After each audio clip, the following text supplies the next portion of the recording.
Je vous propose de faire un petit tour de table pour que vous vous présentiez les uns les autres. On va commencer à ma droite par Laurent Beau.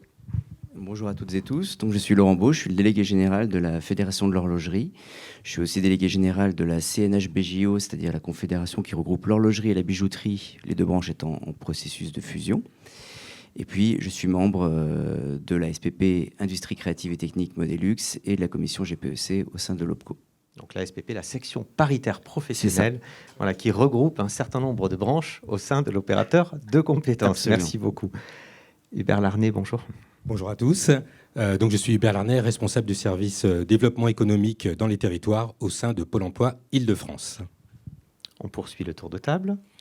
Bonjour à tous, donc je m'appelle Fleur Batailly, je suis donc responsable du pôle promotion et attractivité des métiers au sein d'OPCO2I, au sein de la direction études et prospectives dirigée par Stéphanie Vérac qui est présente aujourd'hui. Donc moi je viens pas du tout du monde des OPCO, ça fait 2 ans que je découvre cet univers, je viens de la relation école-entreprise et je suis ravie d'être là aujourd'hui. Merci beaucoup. Enfin, 4e interlocuteur. Bonjour à tous. Gilles Lemaire, délégué général de France Chimie de France. Je veux préciser peut-être un point en rappelant que l'industrie chimique en Île-de-France pèse 1/4 de la chimie en France. Hein, c'est un chiffre qui est mal connu, c'est-à-dire effectivement, comme ça a été dit, à peu près 55 000 salariés, avec une particularité que je veux signaler aussi, un taux de féminisation les plus importants, hein, puisque nous touchons 60% de femmes qui travaillent dans l'industrie chimique à des postes à 93% dans l'encadrement.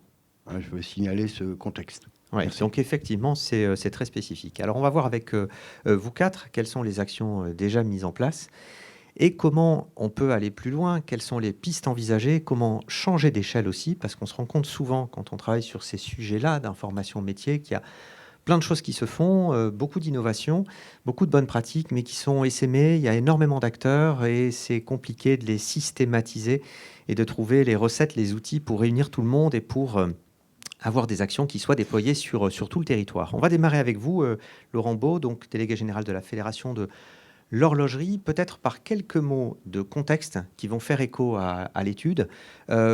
Sur la branche que vous connaissez le mieux, hein, horlogerie, bijouterie, quelques mots sur la manière dont votre branche a traversé la crise avant la pandémie, pendant et en sortie de pandémie. Quels sont aujourd'hui vos besoins de recrutement, quels sont vos besoins en matière d'attractivité, d'information métier?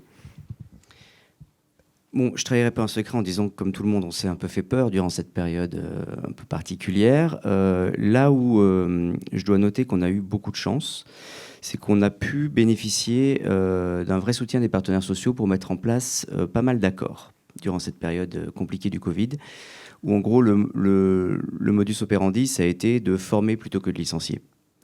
Donc on a signé pas mal d'accords, on a bénéficié effectivement de mesures d'urgence aussi dans le cadre de l'OPCO. Et au final, la période s'est passée finalement sans trop d'encombre, avec très très peu de licenciements, très très peu de fermetures d'entreprises et des carnets de commandes qui ont très vite recommencé à se remplir à la sortie de la crise. Donc on est très soulagé, très satisfait. Maintenant le problème c'est qu'effectivement il y a un appel d'air et qu'il faut fournir et qu'il faut donc recruter. Et nous sommes sur des métiers de savoir-faire qui sont un peu spécifiques et la formation, c'est quelque chose de clé pour nous. Donc, on a besoin d'attirer dans nos métiers de plus en plus de personnes, de plus en plus de jeunes pour pouvoir tenir les carnets de commandes. Donc, on a ce besoin. Alors, vous avez quelques centaines de postes à pourvoir à date. Vous n'êtes pas forcément dans un secteur qui a des difficultés à attirer en soi, parce que bijouterie, horlogerie, voilà, c'est un secteur qui attire plutôt. En revanche, ce qui est peut-être moins bien connu, c'est la réalité de ces métiers, la technicité de ces métiers Et voilà, la possibilité d'attirer des jeunes ou des moins jeunes, des publics aussi en reconversion sur ces métiers-là avec des formations adaptées. C'est un peu tout le cœur de votre problématique. C'est exactement ça. C'est vrai qu'on a la chance d'avoir des métiers qui sont des métiers de passion. Donc, c'est sûr que pour attirer, c'est plus simple. Pour autant, il faut attirer au bon endroit, au bon moment. Si c'est pour donner envie à des jeunes de nous rejoindre sur les endroits où on a nos bureaux, c'est très bien, mais c'est pas là qu'on a les besoins de production forcément. Et puis, il faut qu'on soit capable d'avoir un discours, sur quelle est la réalité des métiers qu'on propose. Aujourd'hui, il faut qu'un jeune ou quelqu'un qui est en reconversion sache exactement quel est le métier qu'on propose. Est-ce que c'est quelque chose, effectivement, qui va se rapprocher plutôt de l'artisanat d'art, ou est-ce que c'est quelque chose de beaucoup plus industrialisé? On a les deux métiers. On a ces deux pans-là dans nos activités. Donc, si on ne fait que rêver, entre guillemets, que faire rêver en proposant que l'artisanat d'art, eh ben, on va décevoir ceux à qui on va proposer un métier plus industrialisé, plus en silo. Et inversement, il ne faut pas qu'on fasse croire qu'on n'a que cette partie-là dans nos métiers, parce que le savoir-faire patrimonial est absolument essentiel pour nous. Donc, on doit gérer les deux côtés dans notre discours, et ce n'est pas toujours très simple. Un exemple de métier pénurique en tension, c'est le métier de polisseur qu'on retrouve tant dans l'horlogerie que dans la bijouterie. Alors c'est le même métier, mais c'est des choses très très différentes en horlogerie et en bijouterie. Un polisseur en bijouterie n'est pas forcément en mesure de travailler en horlogerie et inversement. Mais effectivement, il y a une tension sur ce métier-là. Alors, ça s'explique historiquement par le fait que, voilà, si je prends une caricature, on avait la veste blanche et la veste bleue. C'était le métier de précision et le métier au plus salissant. Donc, historiquement, le polisseur, c'est quelque chose qu'on a moins su mettre en avant. Il y a pourtant de très très belles carrières à faire chez nous dans le polissage. Et puis c'est vrai qu'on n'a pas des gros volumes, hein, vous avez vu les chiffres, ça donne pas le tournis non plus que dans ce genre de secteur. Par contre, c'est des besoins absolument essentiels pour maintenir l'attractivité du secteur.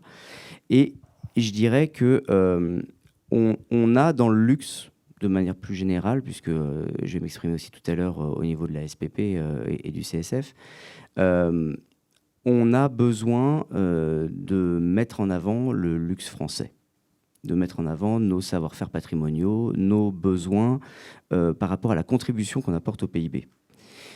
C'est pas n'importe quel secteur, le luxe, en France. Historiquement et dans la vision culturelle qu'on a, c'est pas n'importe quel secteur. Alors les chiffres, ils sont peut-être pas énormes, mais ils sont essentiels dans notre capacité à aller travailler sur notre capacité notamment à l'export. Donc on a besoin de maintenir absolument ces savoir-faire patrimoniaux et quand on a une tension sur un métier comme celui de polisseur, il faut qu'on puisse l'adresser. Donc il faut qu'on soit capable d'avoir un discours très clair auprès des jeunes sur ce qu'on propose et sur pourquoi on a besoin d'un métier qui est un métier technique. Ces problématiques-là, elles réunissent un certain nombre de branches, 9 au total, de la mode et du luxe. Vous parliez du comité stratégique de filière. D'où l'idée, même si les enjeux sont différents, d'aller sur une ambition commune, de mettre en place des outils, des dispositifs pour informer réellement sur ces métiers et pour créer peut-être aussi une logique sectorielle. Parce que quand on est des branches avec des effectifs qui ne sont pas énormes non plus, c'est compliqué d'avoir la force de frappe nécessaire. Et vous avez, avec les autres branches, donc 9 au total, mis en place une campagne Savoir pour faire. De quoi s'agit-il ? Oui, alors c'est une campagne qui existe depuis 2019, qui a été effectivement élaborée dans le cadre du comité stratégique de filière mode et luxe. L'idée, elle est simple, hein, on peut tous aller faire de la promotion et de l'attractivité des métiers. On a tous des grandes marques qui sont capables de prendre la parole et d'avoir une capacité de communication qui sera sans doute bien supérieure à celle des branches. Pour autant, est-ce qu'on est capable d'avoir un discours commun ? Est-ce qu'on est capable de nous réunir autour d'un discours sur nos besoins, sur comment est-ce qu'on travaille l'image de nos branches ? Et c'est ce qui s'est passé. On a décidé de faire une campagne sur le temps long, c'est-à-dire qu'elle a démarré en 2019, elle est toujours en cours actuellement, on espère bien la continuer et la poursuivre. Et donc, il s'est agi de se mettre d'accord sur comment est-ce qu'on travaillait. Premier constat, on n'avait pas de contenu correct. On a fait réaliser des films, on a fait réaliser des podcasts. On a bien évidemment réservé la possibilité à chaque branche d'avoir une vision sur les films dont ils avaient besoin. C'est pas du tout de l'ingérence. Mais on s'est mis d'accord sur le fait qu'on avait tous ce besoin-là, ce besoin d'avoir des contenus, ce besoin de présenter les choses sur une plateforme et de l'alimenter régulièrement. Donc petit à petit, on a eu effectivement une politique sur les réseaux sociaux. À l'heure où on parle, il y a eu plus de 2 millions de contacts. Alors, plus de 2 millions de contacts sur des chiffres relativement conséquents pour nous. Est-ce que vous en mesurez les impacts? Effectivement, il y a le nombre de pages vues qui peut être... Il y a des manifestations d'intérêt, il y a des salons, etc. Est-ce que vous avez des indicateurs qui permettent de mesurer l'impact de cette campagne dans la manière dont les jeunes, les publics en reconversion, les publics plus âgés appréhendent cette nouvelle campagne autour de ces métiers-là, de ces métiers de filière? Pour être très honnête, c'est difficile d'avoir une mesure réelle parce que lorsqu'on a entre guillemets, une transformation, c'est-à-dire que quelqu'un décide de nous rejoindre, de venir dans nos filières, dans nos métiers, on ne sait pas forcément que le premier contact, il a été initié par la campagne. Donc, venir vous dire ici, oui, on sait mesurer ça et on est très fiers, ce serait un mensonge. Par contre, on sait que la campagne est très bien perçue. On sait qu'on arrive de plus en plus à toucher les cibles qui nous intéressent. On travaille de plus en plus vers les publics qui sont des publics aujourd'hui de jeunes, de publics en reconversion et de prescripteurs. Et c'est quelque chose qui est très important pour nous aujourd'hui, et ça va être le cas sur la campagne à venir, celle qui démarre dans les prochaines semaines. C'est d'arriver à parler aux parents et arriver à parler aux conseillers d'orientation pour leur dire parler de nos métiers. Aujourd'hui, l'industrie, on n'y pense pas toujours quand on est à l'école, on n'y pense pas toujours aussi quand on est enseignant pour en parler à ses élèves, et il y a de très très belles carrières à faire. Et on n'imagine pas que dans l'industrie, on peut trouver la bijouterie, l'horlogerie, enfin voilà, il y a encore... Alors ça, c'est un autre sujet. Mais oui, c'est ça, mais un travail à faire sur l'industrie en général. Travail qui Qu'est-ce qu'on entend par industrie, oui. C'est ça qui a été commencé, d'ailleurs qui va avoir quelques suites dans les prochains mois autour de la manière de communiquer autour de l'inter-industrie. Alors, premier focus, on l'a vu, sur 9 branches, mode et luxe. Deuxième focus avec vous, Gilles Lemaire, sur la chimie. Alors, la chimie, c'est un peu la même problématique finalement, peut-être même exacerbée. C'est-à-dire que c'est un secteur qu'on identifie assez mal et pour plusieurs raisons. Expliquez-nous.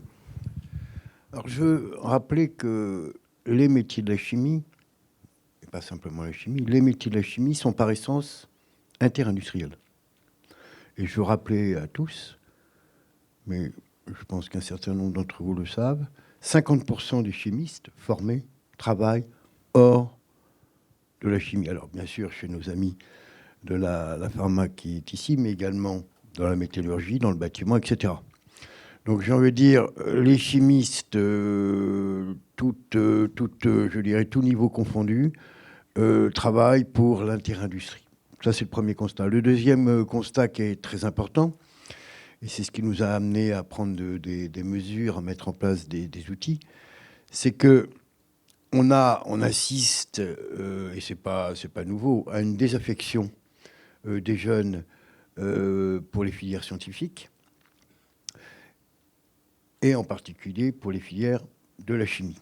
C'est ce qui nous a amené, donc, et j'ai envie de dire, ce colloque est intéressant parce qu'il met l'accent sur la nécessité de travailler, notamment avec le corps enseignant, mais également les grandes institutions que sont Pôle emploi, etc., etc. C'est-à-dire, quand je dis travailler, c'est nous faire mieux identifier, nous faire mieux connaître.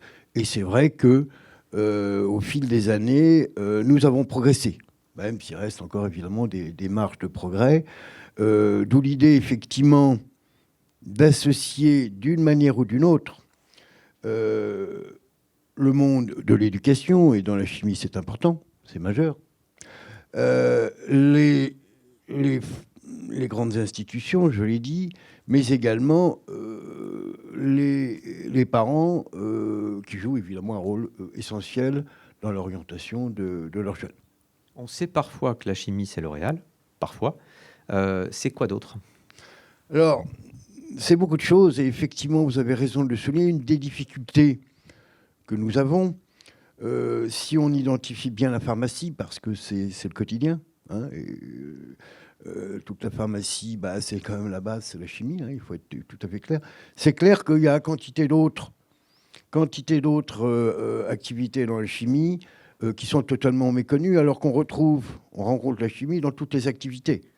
Alors, c'est dans le sport, ça peut être dans l'alimentation, ça peut être évidemment, je l'ai dit, sur la santé. Je vais même souligner que la crise sanitaire nous a aidés, puisque les Français ont découvert qu'il manquait de masques, qu'il manquait de gel hydroalcoolique, et tout ça, c'est produit par l'industrie chimique ou pharmaceutique. Bon, donc ça, c'est vrai que on a une meilleure identification et d'expliquer que la chimie est un peu partout. On va bientôt ouvrir les Jeux Olympiques. Notre numéro 1 de la chimie qui s'appelle Arkema produit les chaussures de sport qui seront portées par les athlètes avec des matières particulières. Autre exemple, on a beaucoup parlé de Solar Impulse. Cet avion qui circule avec l'énergie solaire, notamment, tous les produits qui constituent cet avion est issu d'industrie chimique. Donc ça veut dire quoi? Ça veut dire que je veux insister, l'industrie chimique moderne est complètement tournée vers les défis de demain. On parle de transition écologique, énergétique, etc. Et c'est clair que la chimie et les chimistes joueront un rôle considérable.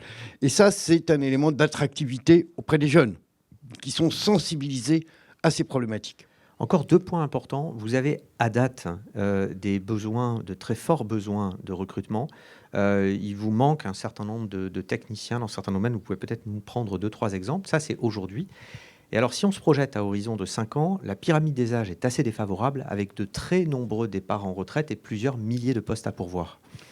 Absolument, et c'est là où on retrouve des liens par rapport à ce qui nous a été exposé, une étude fort bien faite qui a été faite, mais qui présente quand même un petit inconvénient, c'est la massification. Parce que vous l'avez dit tout à l'heure, si on veut identifier les métiers de l'industrie, il faut que ces métiers apparaissent. Ouais, d'où les monographies d'ailleurs de branches qui sont proposées avec des focus plus particuliers qui n'ont pas été évoqués là. Mais ça, il faut accentuer ça parce que ça permet aussi de donner du sens à l'industrie. Sur l'industrie, ça veut dire quoi? Si on fait un micro-trottoir, on peut avoir des surprises. C'est vrai que l'horlogerie est un beau secteur, mais il y en a d'autres. Attention à votre micro.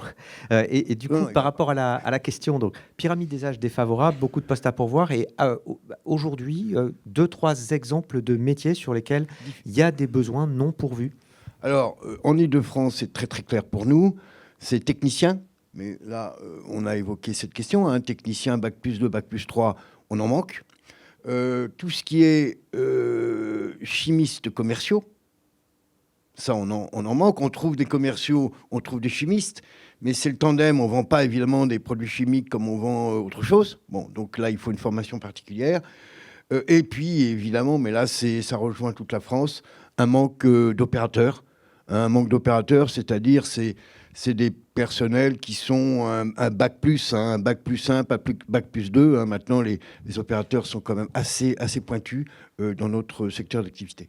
Ce problème d'identification des métiers de la chimie, du secteur chimique, vous ont conduit il y a 19 ans à créer le village de la chimie, événement que vous avez fait évoluer d'année en année. Alors, de quelle manière, comment vous répondez aujourd'hui aux enjeux que vous avez soulignés? Absolument. Il y a effectivement 19 ans, on a fait un peu le constat qu'on fait aujourd'hui. Mais la demande la demande d'emploi n'était pas du tout la même. Il y a 19 ans, on parlait moins d'embauche. On parlait pas du tout de pénurie d'emploi, mais on parlait, et ça c'est toujours actuel, on parlait de méconnaissance des métiers, des entreprises. Et donc, l'idée initiale, c'était de faire connaître les métiers de la chimie et son industrie. Mais pas que. Quand je dis son industrie, tous ceux qui emploient des chimistes. C'est-à-dire que très vite, le village de la chimie s'est tourné vers l'extérieur de l'industrie chimique. On a par exemple aujourd'hui la marine, on a la police scientifique qui sont des métiers qui font rêver les jeunes, etc., etc.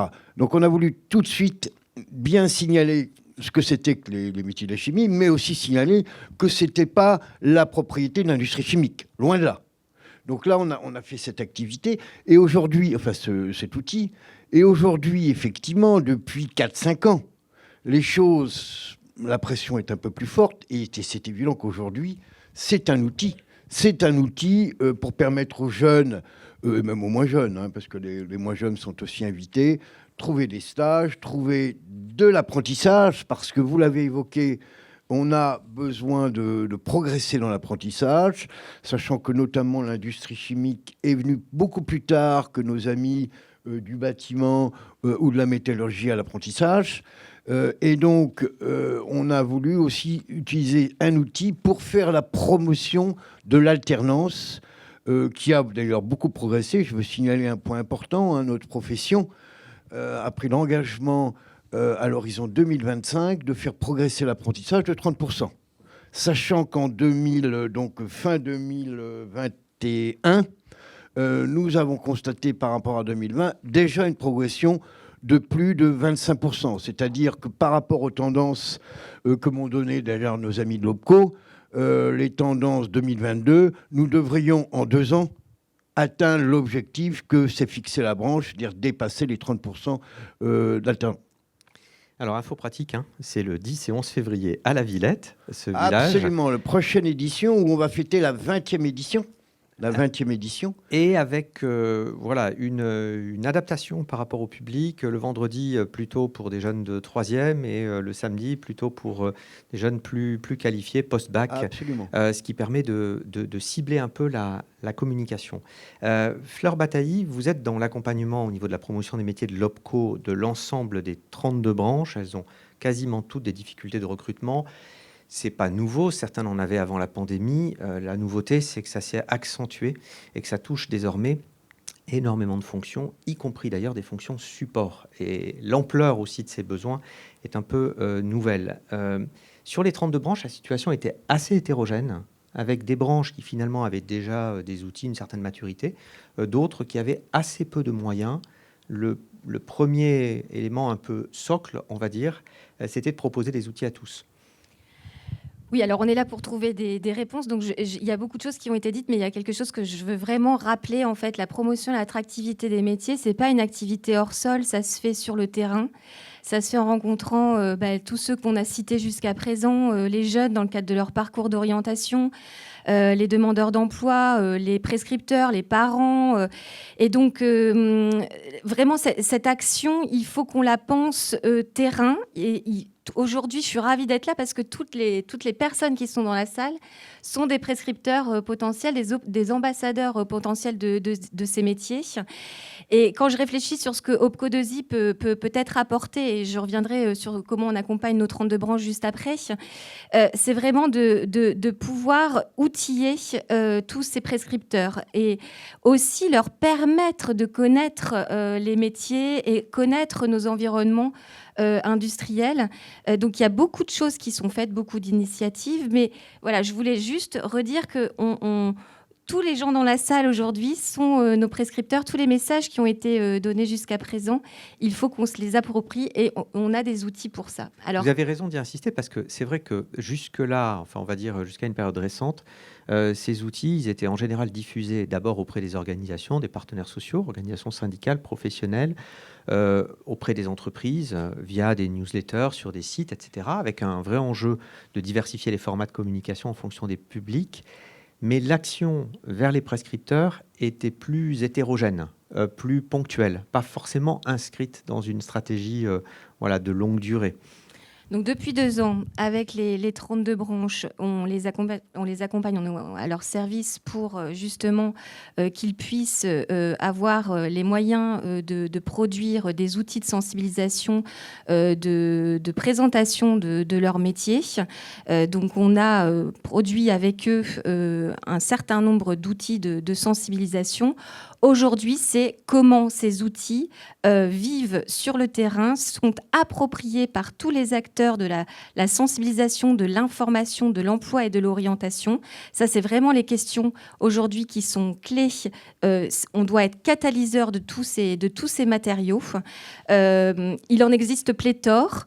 à nous aussi de les mettre en musique, qu'ils soient utilisés et qu'ils touchent à un moment donné les publics que l'on cible. Donc, depuis 2 ans, avec les branches, c'est vraiment une multiplication des projets autour de l'orientation et de la sensibilisation. Donc, ces outils, désormais, on veut les faire connaître. Ça, c'est quelque chose qui est, pour Opco2I, très important. On se place en tant que catalyseur en fait, de tous ces projets. On a cité tout à l'heure Savoir pour faire. Il y a aussi une campagne 360 là, qui va démarrer au mois de novembre. De quoi s'agit-il ? Alors, on a beaucoup parlé des métiers transverses, voilà, et les branches en sont tout à fait conscientes. À un moment donné, il faut arrêter de travailler en silo. Il faut véritablement avoir de la transversalité, d'avoir une identité qui nous rapproche, qui nous rassemble, qui nous fédère. Et donc, on a aussi, depuis 2 ans, travaillé sur quelle doit être cette prise de parole commune, interindustrielle. Et donc, une campagne bien évidemment d'ampleur importante, Laurent Baup en parlait tout à l'heure, va démarrer en novembre prochain dans le cadre de la Semaine de l'Industrie, qui est en fait le point d'orgue de toutes nos actions en matière de promotion et d'attractivité des métiers. On va prendre la parole donc tous ensemble, puisqu'il y a des sujets, des messages qui ont été présentés tout à l'heure, des messages qui nous rassemblent, et l'importance aussi, c'est cette prise de parole pour toucher le grand public, pour les attirer vers nos métiers. Donc, on a une campagne qui démarre, dans laquelle il va y avoir beaucoup de leviers de communication. Les cibles, elles sont non seulement les jeunes dans le cadre de leur parcours d'orientation, mais pas que. On est désormais aussi pour parler d'emploi, donc aux demandeurs d'emploi et aux personnes en reconversion. Toucher aussi tous les publics prescripteurs, les familles qui doivent aider aussi à la décision des jeunes. Merci Hubert Larnay. Alors pour toucher les demandeurs d'emploi, effectivement, il y a une information auprès des publics et on le disait tout à l'heure, aussi une information auprès des prescripteurs. Aujourd'hui, il y a déjà des choses qui existent, notamment avec le GIM par exemple. Vous menez un certain nombre d'initiatives assez régulièrement. Vous allez nous dire lesquelles et puis on verra comment peut-être démultiplier. Alors, les moyens pour l'emploi ne sont pas illimités non plus, mais justement, quelle est la bonne maille pour essayer de nouer des coopérations avec soit des branches quand elles ont une certaine taille, soit de l'interbranche ? Oui, tout à fait. Alors, je remercie effectivement nos partenaires avec qui on travaille habituellement, l'Opco2I, le GIM. Pardon, on travaille très régulièrement avec eux. Et l'un des objectifs, effectivement, c'est de pouvoir mieux acculturer. Et mieux acculturer, en fait, c'est mieux acculturer tous les publics. Donc, c'est les demandeurs d'emploi, mais c'est aussi les acteurs de l'emploi, et évidemment Pôle emploi, puisque aujourd'hui, les métiers évoluent très rapidement. C'est d'ailleurs pour ça qu'on travaille également sur le rhum. Alors, je ne sais pas si tout le monde connaît le rhum. Je pense que oui, parce qu'on a sollicité aussi nos partenaires. Et la base, c'est aussi de commencer par travailler sur justement les fiches métiers. Aujourd'hui, on a plus de 500 familles de métiers, 11 000 appellations. Et donc la base, c'est retravailler sur ces fiches pour pouvoir bien présenter effectivement ces métiers. Oui, essayer de faire des correspondances, parce que très souvent, on a un discours qui peut être un peu dissonant entre des branches professionnelles qui ne se retrouvent pas toujours dans les nomenclatures qui sont très macro et très larges. Comme il était dit aujourd'hui, sur un même métier, suivant qu'il est exercé à tel ou tel endroit, ce n'est pas non plus la même pratique, suivant la taille de l'entreprise également. Donc c'est important de pouvoir montrer toutes ces réalités, effectivement. Alors avec le GIM, quelques exemples d'actions concrètes, il y en a tous les mois je crois, il y a des réunions régulières. Qu'est-ce que vous mettez en place ? Oui, on travaille très régulièrement effectivement avec le GIM, c'est presque quotidien. on va dire c'est presque un PAX finalement avec le GIM. Donc on mène des actions auprès des conseillers et directement aussi auprès des entreprises. Alors auprès des conseillers, l'objectif finalement c'est de développer l'acculturation et pour ça on organise des visites. Notamment sur certains lieux, que ce soit le campus Fab, par exemple, ou le hub des métiers. L'important, c'est de montrer la réalité de l'évolution des métiers. Parce que c'est vrai que, par exemple, lorsqu'on parle d'industrie 4.0, certains peuvent se dire, bon, c'est gadget, c'est pour être dans le vent. Mais non, aujourd'hui, effectivement, comme il a été dit, que ce soit la révolution numérique ou la révolution, la transition écologique. Toutes ces réalités sont exactes. Et donc, c'est important de montrer effectivement toutes ces évolutions sur le terrain. C'est ça. Puis après, bon, il y a des salons en ligne. Vous avez plutôt une logique sectorielle, hein, de proposer soit des salons en présentiel, soit des salons en ligne. Là, avec le gym, bon, c'est une grosse branche, effectivement, en Île-de-France. Est-ce que on peut imaginer demain que des contacts similaires soient pris, par exemple avec l'interbranche mode et luxe, Oui. 9 branches, Oui. pareil, dans une logique de filière où finalement, il pourrait y avoir des contacts croisés, les professionnels présentant aux conseillers de Pôle emploi la réalité de leur métier pour qu'ils puissent en parler plus justement, et Pôle emploi présentant l'offre de services qui reste encore assez méconnue. Il y a plein d'outils. Oui, non, mais vous avez raison. Avec le gym, effectivement, on est sur des opérations qui sont, alors c'est les grands termes, hein, du figital, à savoir qu'on est à la fois sur des salons en ligne et puis des opérations de terrain, y compris avec d'autres partenaires et à la Cité des Sciences et de l'Industrie. Et ça marche plutôt fort parce qu'on essaye de mêler et des job dating et des webconférences, justement, qui mettent en avant l'évolution des métiers. Et ça marche très fort, hein. On le voit dans les visites. On a à peu près entre 5 000 et 10 000 visites chaque année sur nos salons en ligne. Donc ça marche fort.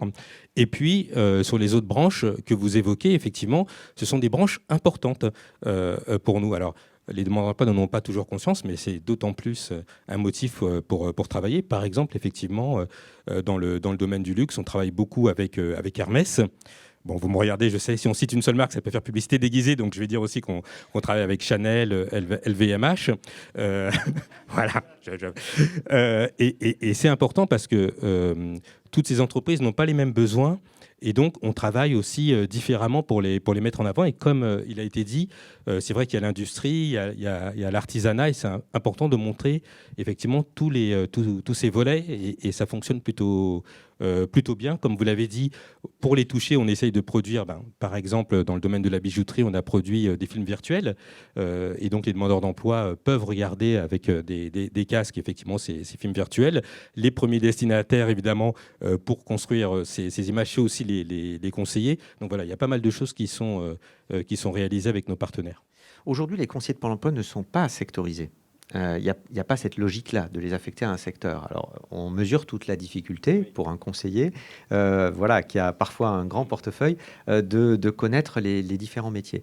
Est-ce que ça veut dire qu'il y a du coup une taille un peu minimale lorsque vous entrez dans ces logiques sectorielles, une mutualisation nécessaire entre branches qui n'aurait pas une très grosse taille pour que vous puissiez nouer avec elles des contacts relativement réguliers, parce que il y a 220 CPNE en France, on imagine la difficulté pour Pôle emploi.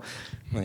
Alors il n'y a pas de taille minimale parce qu'effectivement ce serait je trouve désobligeant. Et puis, c'est vrai que les difficultés de recrutement sont au niveau global, on ne l'a pas rappelé, le taux de difficulté de recrutement, il est de 46% pour l'industrie. Donc, quand on dit 46%, on se dit c'est en dessous de 50%, mais non, il faut surtout se dire que c'est près d'une offre sur deux. Donc, c'est vraiment conséquent. Et puis, il y a des disparités dans les Yvelines. L'infographie était montrée tout à l'heure, où effectivement il y a beaucoup d'industries, c'est 60%. Voilà, donc le taux de difficulté, effectivement, il est extrêmement important et il touche beaucoup de secteurs. Donc nous, on essaye d'aller vers effectivement tout le monde. C'est plutôt le niveau de représentation dans chaque territoire qui va faire effectivement qu'on y va de manière plus ou moins intensément. Et puis c'est surtout qu'est-ce qu'on met en place. Par exemple, effectivement, pour certains secteurs, on va plutôt jouer sur finalement quelles sont les technicités nécessaires et donc qu'est-ce qu'on met en place en termes de technicité. Pour d'autres, on va travailler plutôt sur les savoir-être, etc. Donc, suivant chaque secteur, effectivement, on va adapter les actions ou les innovations qu'on peut mettre en place. Et puis, ça a été extrêmement dit, pour d'autres, il y a beaucoup d'aires de mobilité. Et donc là, du coup, il faut réfléchir à comment on peut favoriser finalement les transferts de compétences et les aires de mobilité. Laurent Beau, cette logique d'acculturation des conseillers de Pôle emploi, vous n'y êtes pas encore sur l'interbranche. Est-ce que c'est un enjeu pour vous? Et après, si on évoque plutôt la formation professionnelle initiale, pour le coup, Là, il y a des initiatives et notamment, vous êtes en train d'élaborer, ça a été évoqué très rapidement tout à l'heure, je crois, un guide de l'orientation plutôt auprès d'un public jeune, un public de parents. Oui, alors sur l'acculturation des conseillers Pôle emploi, on va dire qu'on commence les partenariats. C'est-à-dire que là, on a déjà commencé à faire un premier partenariat avec Pôle emploi, déjà pour que les offres d'emploi qui sont publiées sur la plateforme Savoir pour faire puissent être, on va dire, pluguées directement sur la plateforme Pôle emploi et qu'on évite les doublons. Donc déjà, ce travail-là, qui est purement technique, mais qui est nécessaire, il est déjà en place et c'est un premier partenariat.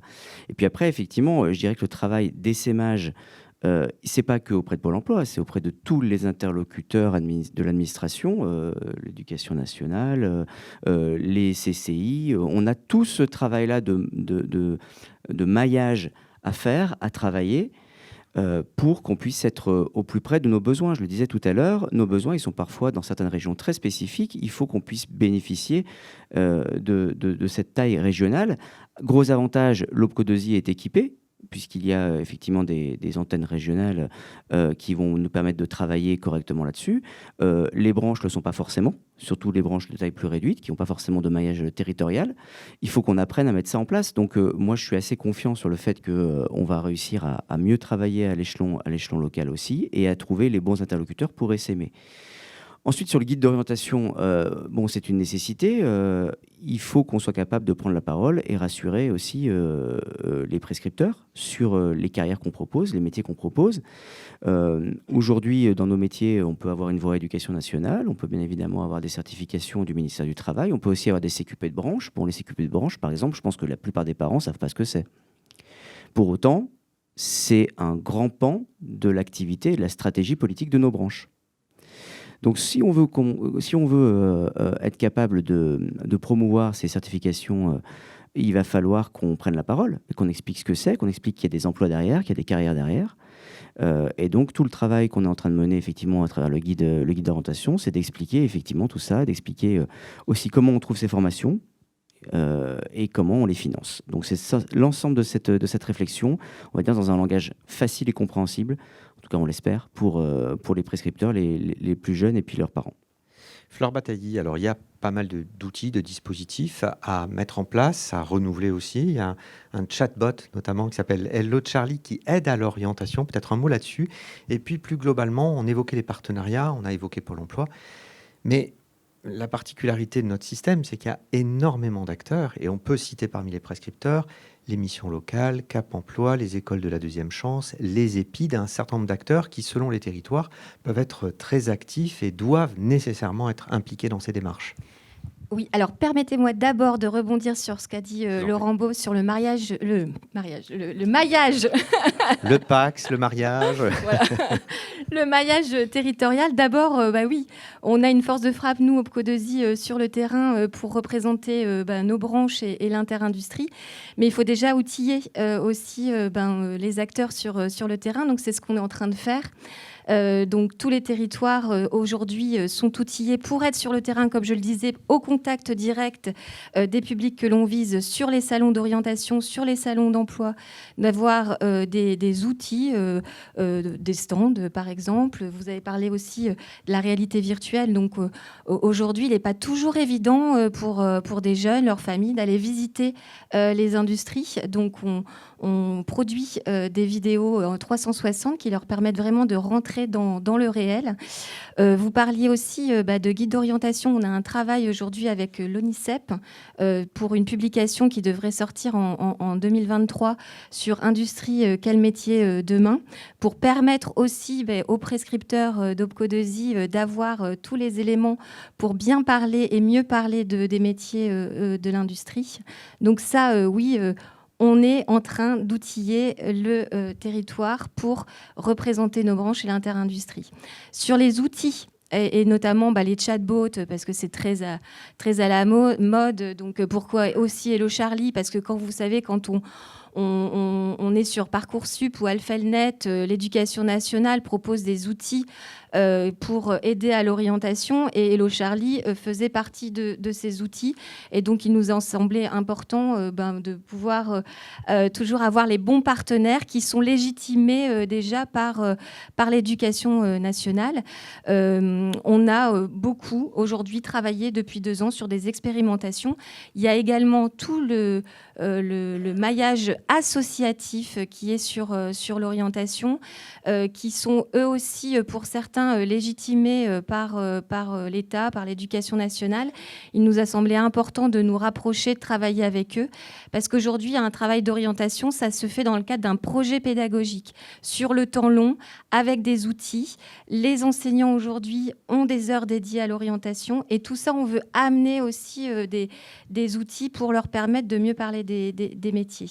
Oui, et ça, effectivement, c'est un sujet qu'on évoquera tout à l'heure lors de la 3e table ronde avec une représentante du rectorat qui viendra nous dire justement ce qui est en train d'être mis en place, qui pourrait être davantage mis en place demain pour rapprocher l'école et l'entreprise. Et on peut juste ajouter, avant de vous laisser la parole peut-être pour une ou 2 questions, que dans la chimie aussi, Gilles Lemaire, vous avez, par rapport à ce village de la chimie, développé la possibilité d'avoir des visites virtuelles pour tous ceux qui ne sont pas dans la région, qui ne peuvent pas s'y rendre, etc. Donc on voit que c'est une manière de démultiplier aussi ce type d'informations et d'outils. Un mot peut-être Oui, alors, là-dessus. avant peut-être, je veux signaler un point que vous avez évoqué et qui rend les choses compliquées, c'est la multiplicité des acteurs. Et donc, si un des éléments qui nous a amenés à faire ce village, c'est pour effectivement rassembler ces acteurs autant que possible sur un même lieu, dans un même espace, etc. Et c'est vrai, vous avez cité plein d'acteurs, mais il y a aussi les préfectures qui sont mobilisées, on a également les municipalités, on a 36 associations. Les collectivités, etc. Voilà, Bien sûr, ce qui toutes les est une des difficultés, c'est d'arriver effectivement à orchestrer tout ça. Hein. Bon. Alors oui, effectivement, on a voulu donner depuis 2 ans une dimension supplémentaire, et notre village à présent est un village que l'on appelle hybride, c'est-à-dire que les jeunes, les entreprises et les écoles de France entière et des DOM-TOM peuvent suivre en même temps et en différé, visiter ce village, visiter les entreprises qui sont présentes, interroger les conseillers d'orientation qui sont là, interroger Pôle emploi qui est là, à distance. Et ça, c'est vrai que c'est formidable, même si, encore une fois, on a aussi testé la formule du salon digital seul. C'est une catastrophe, je ne le recommande pas. Mais le mix permet d'avoir une dimension supplémentaire qu'on peut encourager. Merci beaucoup. Est-ce que, voilà, un témoignage dans la salle, une question, un exemple de pratique? Allez-y, je vous en prie. Yeah.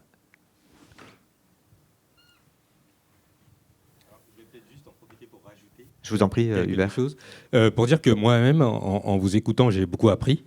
Voilà. Et on apprend toujours. Et c'est vrai que l'attractivité vient aussi de ceux qui s'expriment parce qu'ils donnent de la chair. Et lorsqu'on fait par exemple des informations collectives en agence, vous donnez la parole. Par exemple, ce que vous avez dit sur les chaussures de sport dans la chimie, je ne savais pas. Et je vois David Anglaret dans la salle. On travaille énormément sur les Jeux Olympiques.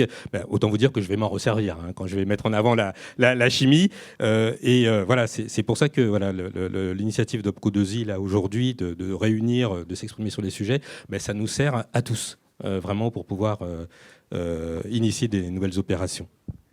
Merci pour cette précision. Alors, est-ce qu'il y a à ce stade une question, un commentaire, un témoignage sur d'autres manières de faire progresser justement cette valorisation et cet infométier? Non, alors peut-être en bouclage de nos échanges, quelques pistes notées à la volée. D'abord, une logique sectorielle qui est à développer, parfois plus que de branches. selon les tailles. Des outils à mettre en place tant pour les publics que pour les prescripteurs qui peuvent être très variés, des guides, des kits, des webinaires, des formations de sensibilisation, outils, dispositifs physiques, distanciels, mais aussi virtuels. Une découverte côté prescripteurs, ils sont nombreux, de leur offre de services parce qu'il y a énormément de choses dont on n'a pas parlé, mais il y a la méthode de recrutement par simulation, il y a l'immersion facilitée. Voilà. Vous avez beaucoup de possibilités aussi tant en distanciel qu'en physique. Peut-être aussi, on ne l'a pas évoqué, mais la nécessité de recenser les acteurs, parce que c'est vrai qu'on s'y perd un peu et on se pose toujours la question de quels sont les acteurs à contacter. On recommence toujours un peu en réinventant, voilà, et ça prend pas mal de temps. Et aussi l'identification, la capitalisation des pratiques et des outils déjà existants et peut-être à essaimer, parce qu'on se rend compte souvent que tout existe, mais tout n'est pas forcément diffusé sur tous les territoires. Et enfin, je terminerai peut-être par l'instauration, on l'a vu à travers vos propos, de rencontres régulières entre les différents acteurs pour évaluer ce qui peut être mis en place et faire un travail de suivi. Voilà ce qu'on peut déjà, en tout cas à ce stade, retenir de nos échanges. Merci beaucoup à tous les quatre pour vos éclairages.